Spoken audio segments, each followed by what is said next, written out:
मंच पर विराजमान दिल्ली की लोकप्रिय मुख्यमंत्री श्रीमती रेखा गुप्ता जी, केंद्रीय मंत्री श्रीमती अन्नपूर्णा देवी जी, श्रीमती सावित्री ठाकुर जी, राष्ट्रीय महिला आयोग की चेयरपर्सन श्रीमती विजया रहाटकर जी,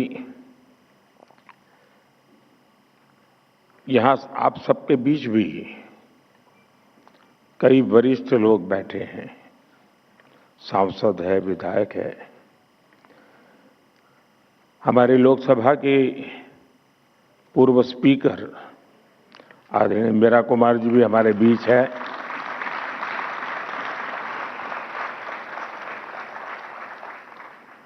यहाँ उपस्थित सभी मेरी सम्मानित बहनें, इस समय देश में बैसाखी के पर्व की उमंग है। कल देश के अलग अलग हिस्सों में नववर्ष भी मनाया जाएगा। मैं आज जलियांवाला बाग नरसंहार के वीर बलिदानियों को भी श्रद्धांजलि देता हूं। साथियों, देश की विकास यात्रा के इन अहम पड़ावों के बीच भारत 21वीं सदी के सबसे बड़े निर्णयों में से एक निर्णय लेने जा रहा है।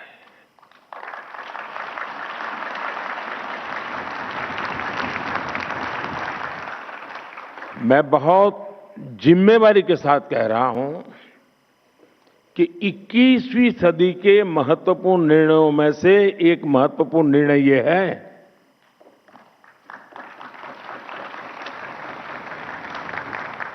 ये निर्णय नारी शक्ति को समर्पित है।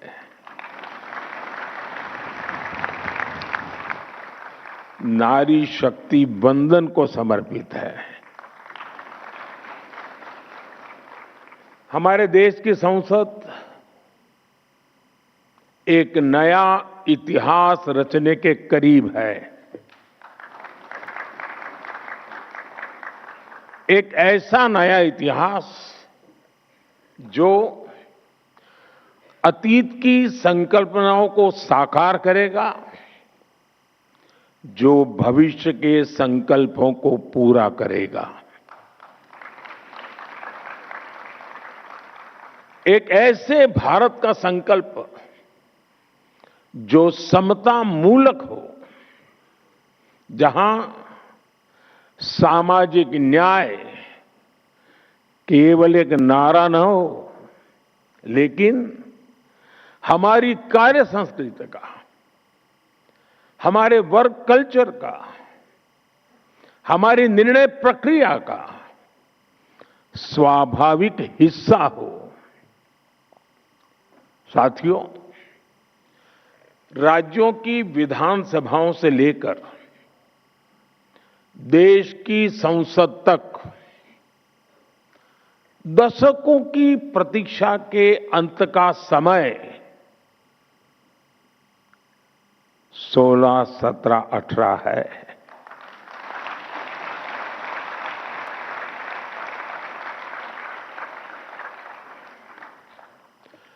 दो 2023 में नई संसद में जो नया भवन निर्माण हुआ, उसमें हमने नारी शक्ति वंदन अधिनियम के रूप में प्रथम कदम उठाया था।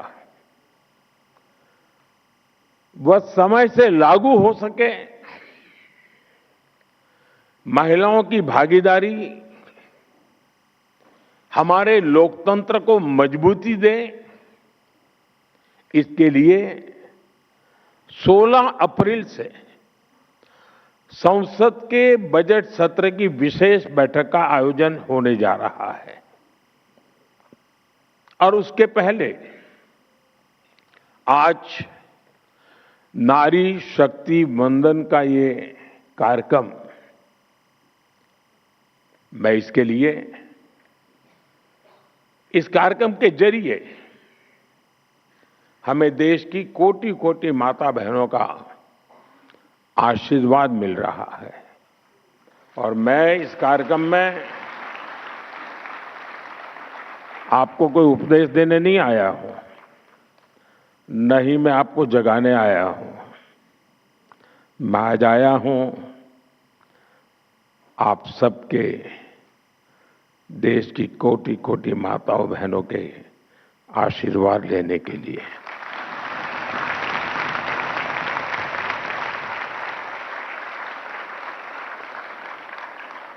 आप सभी देश के कोने कोने से आई हैं। मैं आपकी इस उपस्थिति के लिए, इस महत्वपूर्ण काम के लिए आपने जो समय निकाला है, इसके लिए आपका हृदय से अभिनंदन करता हूं। साथ ही भारत की सभी महिलाओं को एक नए युग के आगमन की बधाई भी देता हूं। साथियों, लोकतांत्रिक संरचना में महिलाओं को आरक्षण देने की जरूरत दशकों से हर कोई महसूस कर रहा था, चर्चा भी होती थी। इस विमर्श को करीब करीब 4 दशक बीत गए, 40 साल बीत गए। इसमें सभी पार्टियों के और कितनी ही पीढ़ियों के प्रयास शामिल है। हर दल ने इस विचार को अपने अपने ढंग से आगे बढ़ाया है। 2023 में जब नारी शक्ति वंदन अधिनियम आया था, तब भी सभी दलों ने सर्वसम्मति से इसे पास कराया था।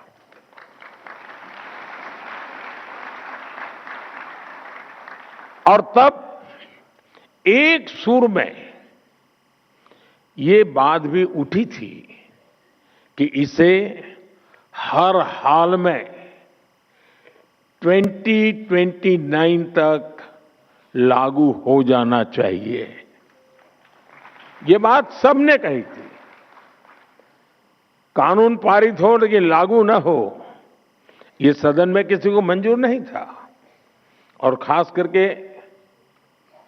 हमारे विपक्ष के सभी साथियों ने मुखर होकर के इस बात पर जोर डाला था कि 2029 में ये लागू होना चाहिए।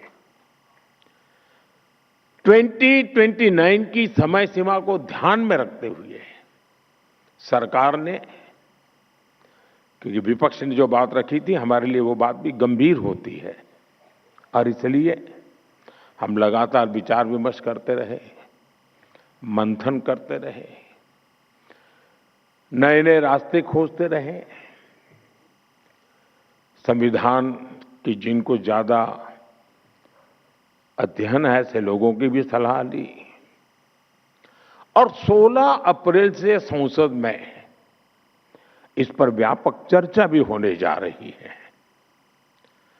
साथियों, हमारा प्रयास है और हमारी प्राथमिकता भी है, इस बार भी ये काम संवाद, सहयोग और सहभागिता से हो। और मुझे पूरा विश्वास है कि जिस प्रकार से इस अधिनियम को पारित किया गया था और संसद का सदन का गौरव बढ़ा था। इस बार भी सबके सामूहिक प्रयास से संसद की गरिमा और नई ऊंचाइयों को छुएगी।